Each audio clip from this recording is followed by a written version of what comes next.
and welcome back to another video. And today it is the non-league transfers 11. So I've put the best 11 transfers into a team of 4-4-2, very traditional. So please leave a like on the video. Let's try and smash 40 likes on the video for some more non-league stuff. Subscribe if you're new. Doing loads of non-league videos and FC stuff throughout the season, so please do subscribe. And yeah, let's get straight into it. First off, I want to say a quick thank you to Non-League Edits. He's made an absolute fantastic edit of all the players in like a FIFA squad. It looks pretty sick, so please give him a follow on Instagram. His edits are so good. He's so good at Photoshop, and he really helps me out with a load of stuff. So please give him a follow on there. So in goal, I did take in consideration Neil, who signed for Salford, and Leighton, who's on loan at Wrexham. But I have gone for Juan Jolau, very experienced. He was at Maguire'drew last season and won the National League with them.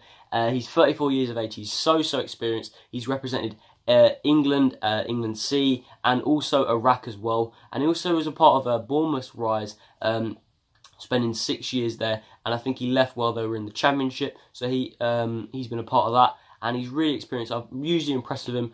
He played quite well when I've seen him play against Ebbsfleet, and he's generally really experienced. He runs that defence really well as well. So I think Juan Jolau is a really solid signing from Chesterfield, and I think he's got that experience. He's done it with Maguire'drew before, so the Chesterfield fans will be hoping that he can go up again the first time of asking, and maybe win the title with the Spy Rights. So on we go to right back, and there wasn't too much choice really. I did have Marvin McCoy down, but he wasn't really playing for Ebbsfleet last year, so I don't think he'd be a valid player to put in. I have put in Dale Bennett, who's got loads of experience in this league. He spent the last 5 years at Forest Green and was part of the squad that got promoted to League 2. And he spent last year at Forest Green as well. And he's been a part of 3 playoff campaigns, which could be really useful for Sutton, who he has signed for, in order to get Sutton to the Football League. The first season they did lose to Bristol Rovers. The second season they lost in the final to Grimsby, and in the third season they did get promoted, beating Tranmere, of course. So Dale Bennett's got a lot of experience in this league, and especially when it gets to the end of that season, he knows what you have to do to get promoted to the Football League and win those playoffs, which I think Sutton will be in, and Dale Bennett could be a real big asset. In left back, there was a little bit more choice. We had Dan Wishart, Ilasami, and there was a lot more in there. We also had Callum Kennedy as well, but I have gone for Callum Kennedy, who signed for Billericay. He's played in the Football League all his life, and he's put together more than 100 caps. And you have to take in consideration, Billericay are a newly promoted team to the National League South, and even though he's probably getting paid a very good wage, then you can't deny that he's a good signing from Billericay. I think he's a little bit injured at the moment, as he hasn't. I don't think he's made any starts for Billericay at the moment, but I'm sure he will get back into that squad, and I think it is a very solid signing, and I'm sure Glenn Tamplin is very happy about it. So we then have our 2 centre-backs, and this was another tough one. I did take into account Jack King, Will Evans, and also Nathan Pond as well, but I have gone for Andrew Davis and also Mike Williamson. Mike Williamson, of course, came in, it wasn't that long ago actually, he came in. He wanted to stay in Newcastle, and Gateshead, of course, is near there. He made 150 appearances for Newcastle in the Premier League, and for Gateshead to be associated with that is obviously fantastic. And he did say he would like to play, or not play, but do coaching, so that could be a great opportunity for Gateshead, him doing coaching, the experience he's got. And last year he spent it at Oxford in League 1, so he's not a spring chicken, but he's got a lot of experience, and Gateshead will really need that. Also Andrew Davis, who signed for Hartlepool, 33 years of age, another very experienced centre-back in there.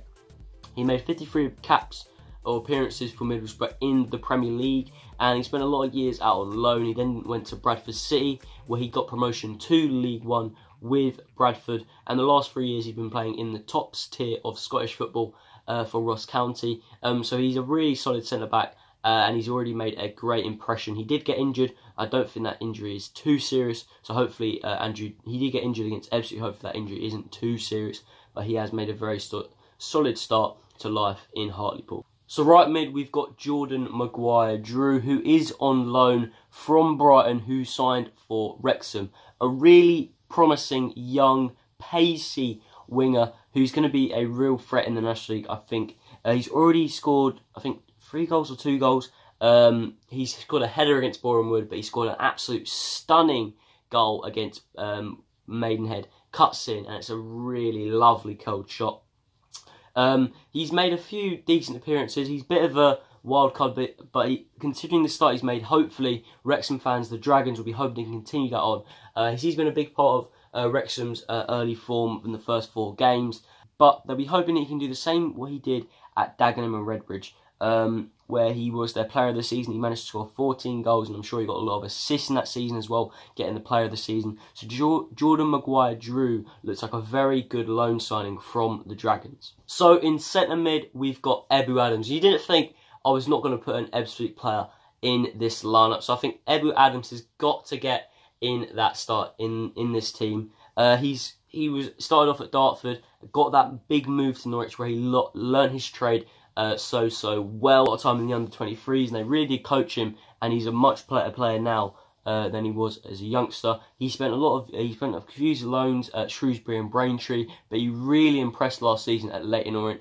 and the Leyton Orient fans were absolutely gutted and very annoyed that he did not sign for him, and he was linked with lots of EFL clubs, like the likes of Charlton, and lots of League 2 and League 1 clubs wanted to sign Ebou Adams, but he's come back to where he sort of was brought up in sort of Gresham / Dartford to play for Ebbsfleet. So it's a great, fantastic signing. Also in centre mid, I have got Charlie Carter. I know he's a bit of a cam centre forward, but I have put him in there because I think he is a really, really good signing. I think he's going to be really important for Chesterfield as well. He was Woking's top scorer last year with 12 goals, and he spent a lot of time at Woking. He's a really young player, and he's very exciting. And if Chesterfield do get promoted, then I think he will be able to adapt, and he's got a great potential, as he is only 21. So I think Charlie Carter will be hoping to play in the EFL, probably be with Chesterfield, and he's obviously scored that fantastic goal against Aldershot. So yeah, Charlie Carter had to get into this team. In left mid, we've got Danny Lloyd. Danny Lloyd was one of those big statement signings that Salford did make, along with another player we'll talk about later. He impressed at Fylde with 2013-16, and he could have gone out of the game, but he stayed there. He didn't get game time, so he then moved to Stockport, when he scored an absolute stunning 22 goals in 41 games, and he's not a striker, so that's an absolute fantastic return for them. Getting him a move to Peterborough, where he continued that form with 8 goals in 31 games, and he then dropped down to the National League to play for Salford, where he's probably getting paid more, reportedly 4k wages, double what he was on at Peterborough, which is pretty mad. And the Neville brothers and the owners said they always wanted him after he did so well at Stockport County, and I think he will be a very good signing for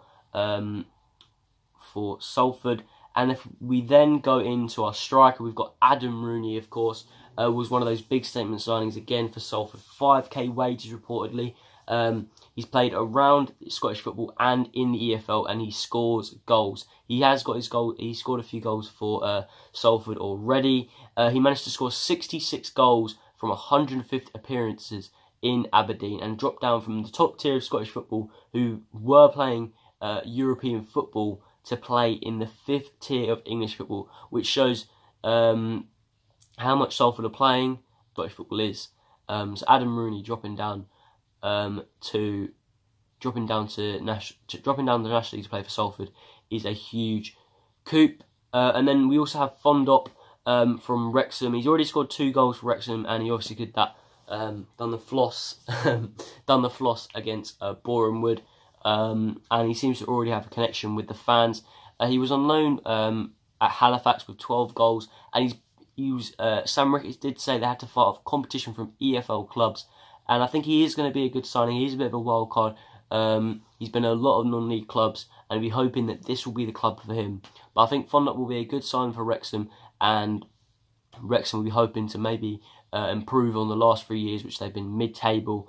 and I think Fondop really does well to fit in our team. So I hope you did enjoy the video. Please leave a like on the video, subscribe if you are new, and yeah, I'll see you all later.